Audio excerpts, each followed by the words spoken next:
Vele le ibekwe khona jini kuze se eMaswati nanawo akhona ukuthi ayibone le mijovo lena uyachaza nje sofamba sada ekuthenini batawuchubeka nekulibambisa live leSwatini lisalwa nanayimbi lenkhulukati yemkhuhlane iCovid-19 ase sitawumuva nje nayo induna itayithula inkulumo yayo kafishane la Maswati lamahle bese ke sesitawu sesingena ngaphathi la eCentral Medical Stores kuMatsapha sitawuzama ukunikhombisa yona mijovo lesayivele ke ifikile lokwenteka konje nyalo kulawo ma formalities lenteka ke ekuthenini indvuna lemelele uhulumende welive leSwatini nanayo kube khona lekushoko ngabo le msebenzi lewenteka ko lomuhla. High Commissioner in the Kingdom of Eswatini from the Republic of India,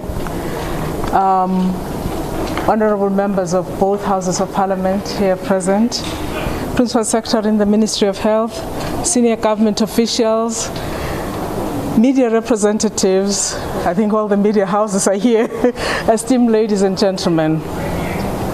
Let me start by preferring an apology from the acting Prime Minister who wanted to be here himself to receive this consignment to you.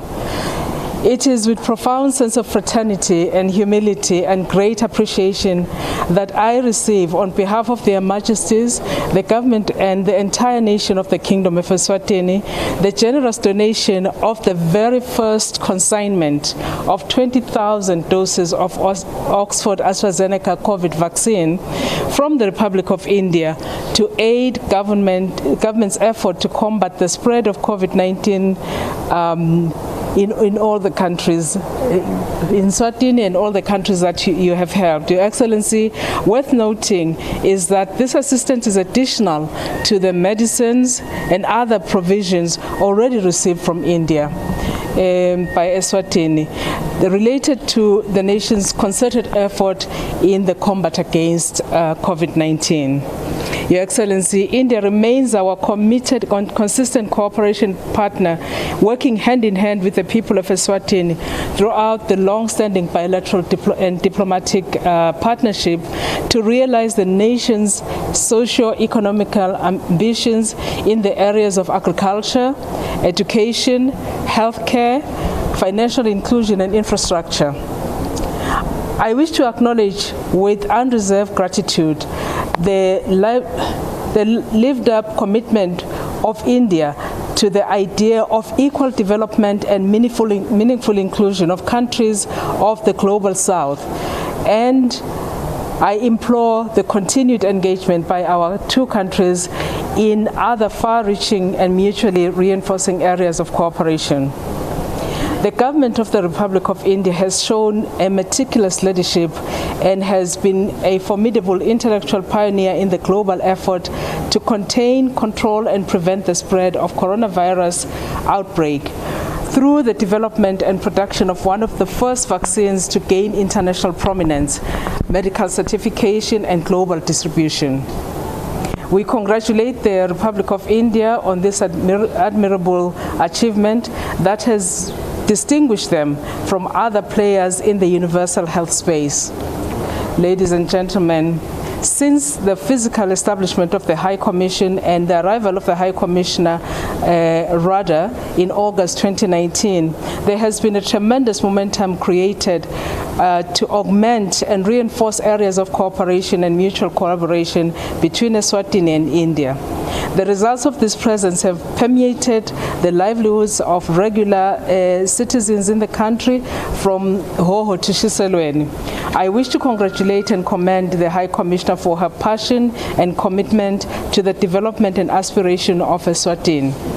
as well as her determination to meet the assigned mandate to maintain and strengthen the excellent bilateral relations that exist between our two countries. Your Excellency, ladies and gentlemen, the nation is very grateful for the eminent and considerate leadership displayed by His Majesty King Mswati in promptly and seriously and decisively directing the nation's effort to contain the scourge.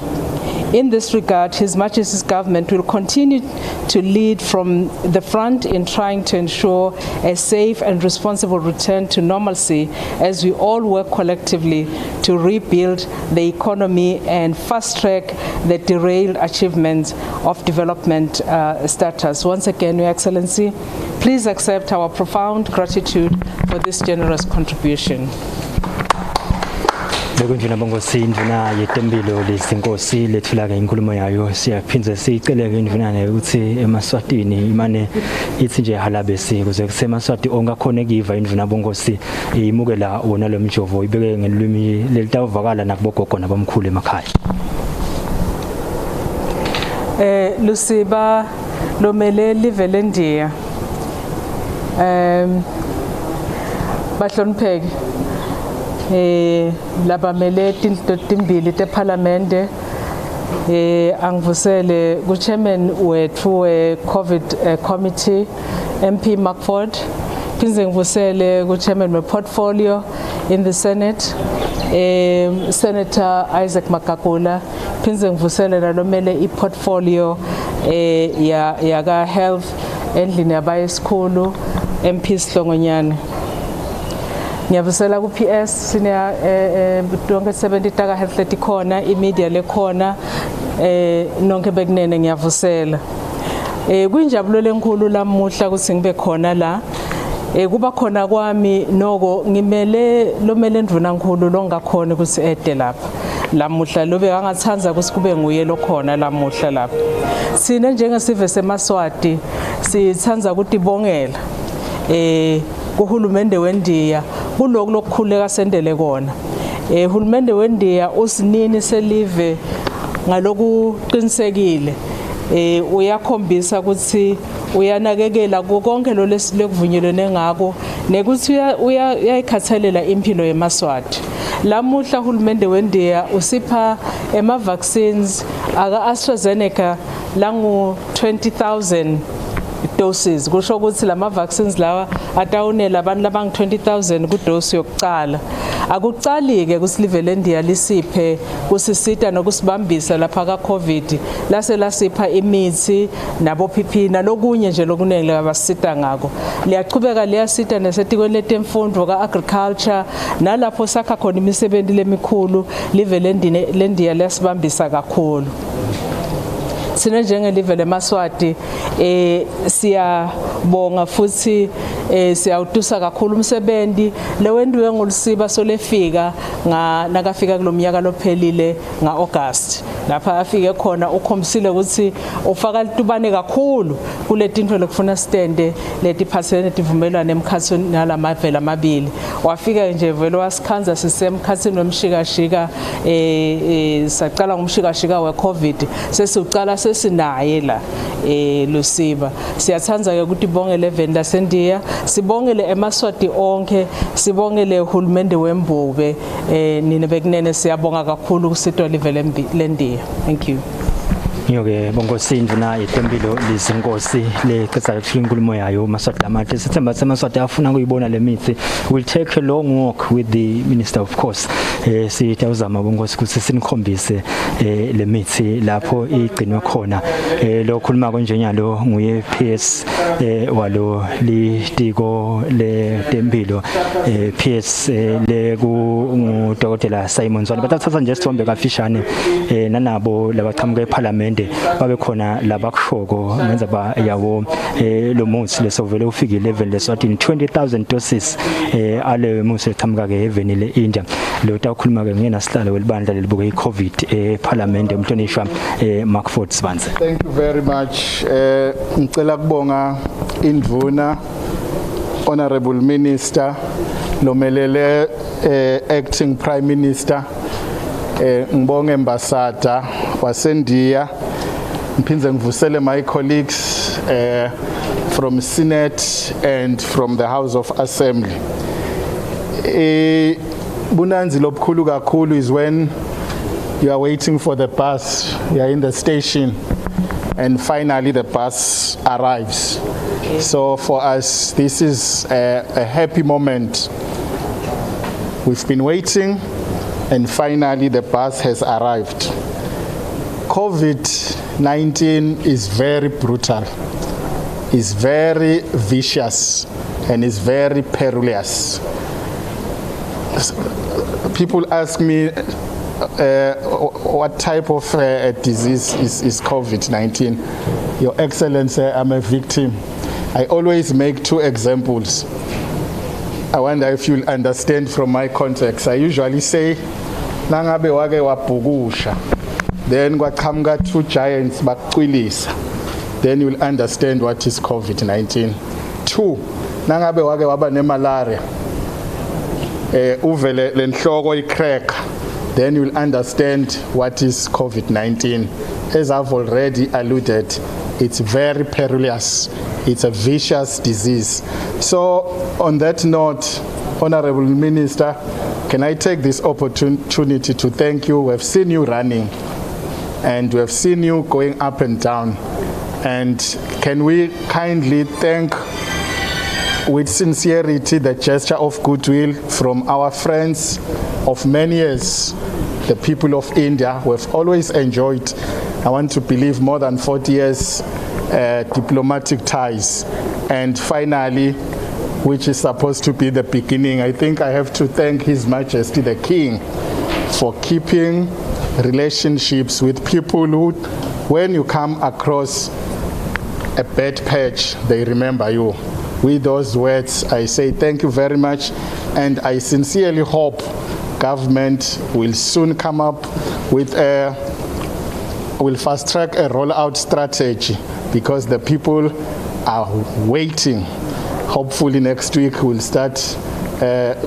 being injected, and I won't be afraid to be the first if that opportunity arrives, because I was the first to say, guys, this thing is killing us. Thank you very much. I know ukuthi Maswati yakathe kubona lo mjovo sitawubona masinyane Maswati lamahle kustakhuluma nje emalunga eParliament ukhona ke lobuko ekusebenza kwalolitiko letempilo endlini yetembunga impunga Isaac Makagula lena nayo itakhuluma nje ibe imfishane bongosi bese siyachibeka nawo lo msebenzi lo. Thank you very much, Program Director.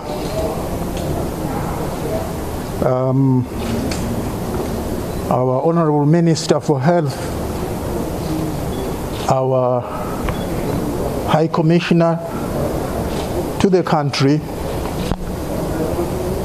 members of both Houses of Parliament here present. Thank you very much, Mr. Director, for the opportunity to do what in Eswatini we call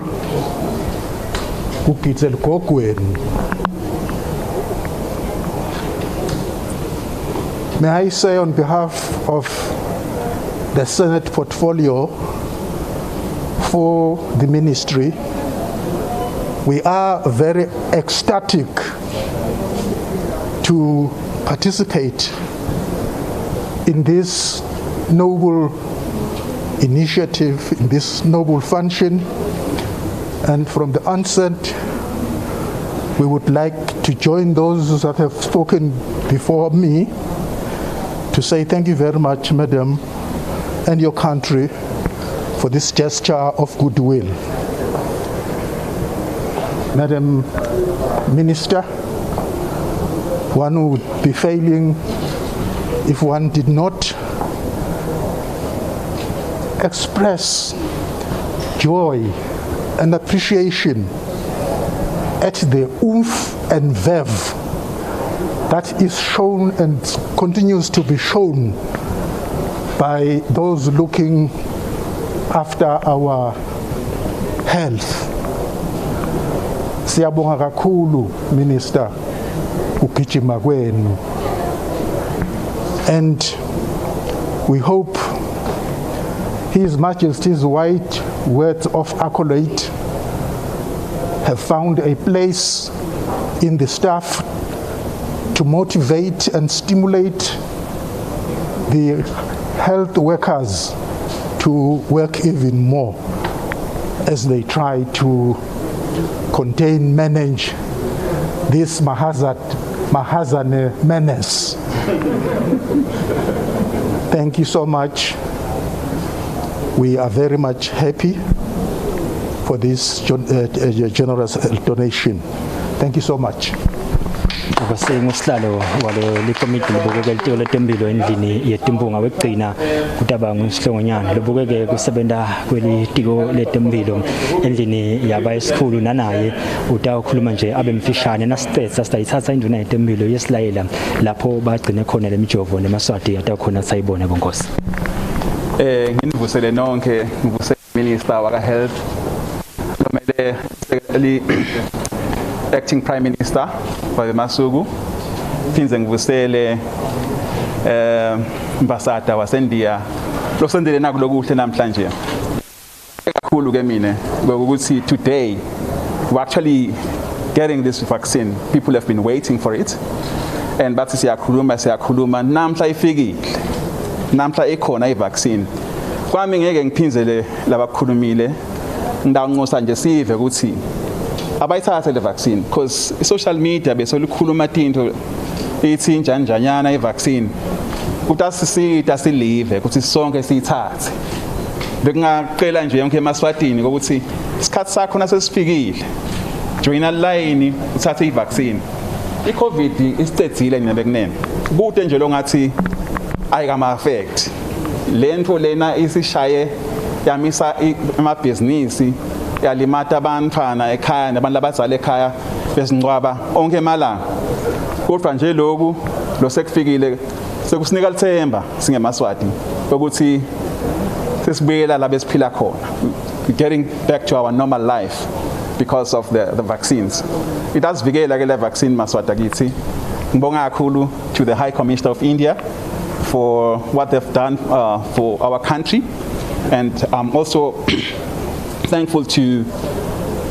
the King for the relationship that he has with India and all other countries that they've been helping us with this COVID problem. Angibonga kakhulu Minister. Thank you. Isitongonyana bongosi lunga leParliament bekatheke akhulumela sihlalo kwekomiti libukeke kusebenza kwalolitiko letempilo endlini yaba esikhulu sithawuthathakela uhambo ke manje sihambe nayo indvuna yetempilo lezinkosi kanye naloncuselelo nalivelendiya kuleli basilayela balalelewe neMaswati nangu lomjovo so vele ukhona Maswati it's going to be a long walk lesitafike sithathe la medical stores kuMatsapha angathuke ke mbukela nakabona ngathi sitesiwa sitabe sihamba ask my cameraman muze mkhonda uthi sihambe ke manje sihambe nayo indvuna yetempilo lezinkosi isilayele lapho kunalo mjovo khona. We are live, we are coming to you live from the Central Medical Stores. We are in Matsapha nayo indvuna yetempilo Lizzie Nkosi le itabe ke Maswati lamahle itabe isilayela lomjovo ngiyethemba minister kusina sesikhathini lesinjengalethi nanawe indvuna yetempilo awukalali ngiyakhumbula i-first case mhla ka 11 March eminyakeni lophelile kuyacoincide nanamhla 11 March kulomnyaka lesikuwo uyathi ukuthi sihambe eminyakeni lomadima lekucaleni sasicabanga sisiyalungisa siyagijima kwasishaya sabona ngathi siyayibamba kwafika lo kwa December lapho salibala kakhulu silive so now nasisese lapho ngilasaqala khona ukukhulumisana labakhe ema vaccines kusi silamleleni sabhalela neNdiya Prime Minister wabhalela eNdiya kusi Prime Minister weNdiya kamana site avumele ukuthi ku release lebe sithi siyakuthenga bolukhona bekungasiwe ukuthi sithi imali ikhona kusukela ngaso sikhathi nje nakucala ngangikhulumanisana naye Lusiba lapha ukuthi akamanashela indvuna ngikhulu evulu labo ukuthi na imali yethu siyacela ukuthi bamane basivele sithengele ka AstraZeneca kwangaphumeleleke ngoba phela laba labafaka imali kucala bebathatha kucala livele ndiya ke lokuselisilethela ke lamuhla ivaccine yokucala sitawucala ke kuleli viki lelitako ngoba i-team njengoba niyibonile solo iyalungisa nani ngakhumbula kahle kulomnyaka lophelile salanza 20 abodokotela beCuba labe basita solo bayasisita lekutawu sina sichubeka sizoqhubeka sisebenta nabo basithe basibambise njengoba sitawuqala sijove kule viki elitaka. Angikushabela Minister sike sathola nemibiko abantu bashaya livalo ekuthenini le Oxford AstraZeneca nabo Johnson & Johnson itawukhona yini kumelana sivele ikhuluma ukuthi kune variant leli liseninzima Africa seyikhona even uthini lo mjovo lokhona utawukhona yini kwaSite Maswati kuleyo hlangothi le. Ngiyabonga kule uthubute lo mbuzo ngoba ngumbuzo lobalekile lo ukuthi kude kulama vaccines la khona le beyilungiselwe ivariant noma ngiphi lenje kwakuvele kulungiselwa leligciwane kusukela lecaleni njengoba lenjalo lecaleni so le vaccine le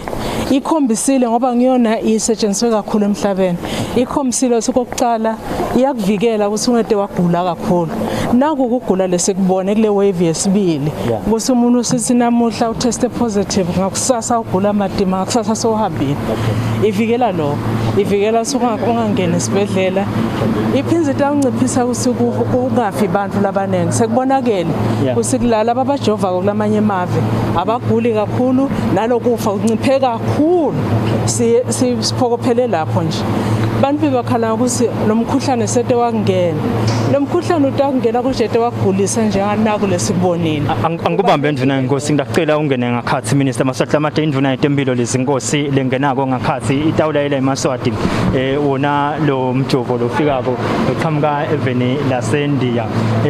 itabe Ndvuna ke ilekelelwa nguYelsiba lo ncinselela ive leNdiya eveni laseSwatini ngiyo ke Matsapha mahle le mijovo yeOxford AstraZeneca le qhamuka ke kuhulumende welive leNdiya aniketa ona eMaswati itawusatha ke isithombe Ndvuna kanye nabo ngusihlalo welikomiti lebo kusebenza kwelitiko letempilo eParliament ngiwo lama vaccine but ngiyawuthanda ukuthi kube yindvuna yetempilo Lizzie Nkosi lekungiyona lechazako minister beselo siqhamuka sikhuluma ngendzaba yema vaccine ungathi eMaswatini ngiwo inlawa na nanga ke mabhokisi lama vaccine kusho silibhokisi lilinye lipheze